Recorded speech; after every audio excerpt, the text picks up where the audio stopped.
taking pictures. Hello. Thanks for letting me interview you and everything. I've heard that you have miracles that which have occurred in your life that were really something else, and I'm interested. So I think the people will be interested also who sees this video. So tell me, what has God done for you in your life? Well, 3 years ago, I became ill, and I was taking care of my husband, who has lots of complications and surgeries, and I ended up having to go to hospital for my illness. And after my husband was at my daughter's house for a long time, and I came to stay to take care of him sometimes. After I went into hospital, I came back to live here with them. And one day while I was recovering, my husband became very sick and had to be admitted into hospital again. And I was very, very sad because he was not doing well. And one day they called me 3 times, and they told me each time he's getting a little worse. The third time they called me, I was so upset and worried about him. I started to cry and pray so hard. I said, God, please help me so I can go to be with George. He's used to me being there with him. And I cried. I could not stop to cry. And so I cried and cried. And then that night, I became so sick. They had to take me to a hospital. And I stayed for a little while. And then they told me I need to go to a rehab. And George had been taken to the rehab earlier. And we ended up in the same rehab. And I was there to be with him. And he started improving so much.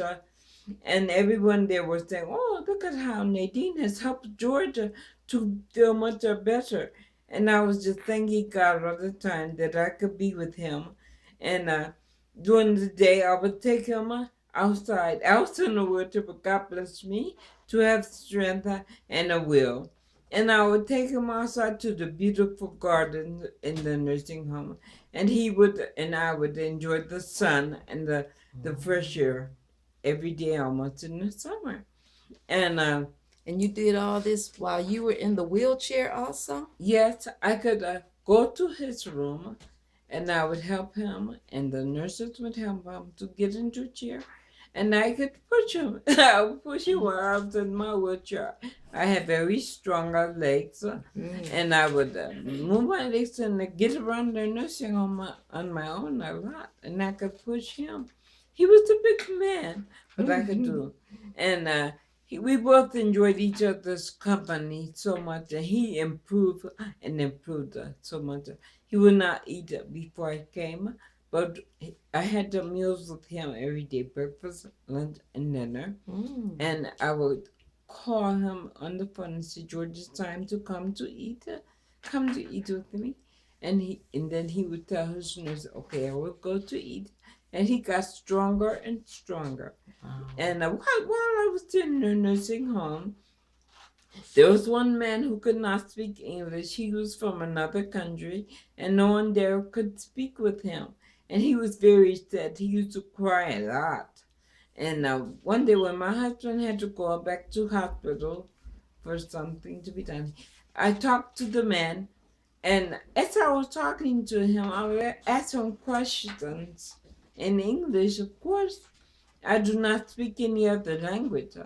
And all of a sudden, I could understand what he was saying, and he understood me very clearly. And we had a conversation the whole afternoon. I asked him how many children he had. Asked him why was he so sad. I said, "I know you could not communicate with others." And he told me that he hated to go to therapy. And I told him, "Well, we all have to go to therapy to stay here." And we talked for a long time that afternoon. And he was so happy when I got ready to leave. I don't know if he was speaking in his language, which he probably was because he could not speak English. But he told me, "Okay, Nadine, I will see you tomorrow. And I said, okay, I will see you. And he was so happy. When his son came one day, Mm-hmm. his son stood up and he looked over at me and he said, I know you from somewhere. I said, where? He said, I used to work with you. You used to work for Renaissance. And I said, oh, that's where. Uh-huh. And I said, what is your name? He said, Joe. He said, what's your name? I said, Nadine. He said, oh, Nadine, that's right. I said, Joe, I remember you. And I told him, I said, your father was so sad. And I told him about how happy his father was that I could communicate with him. And Joe was very happy. And that made me happy also in his father. And that was a miracle that I could understand in another language. Yes. Beautiful.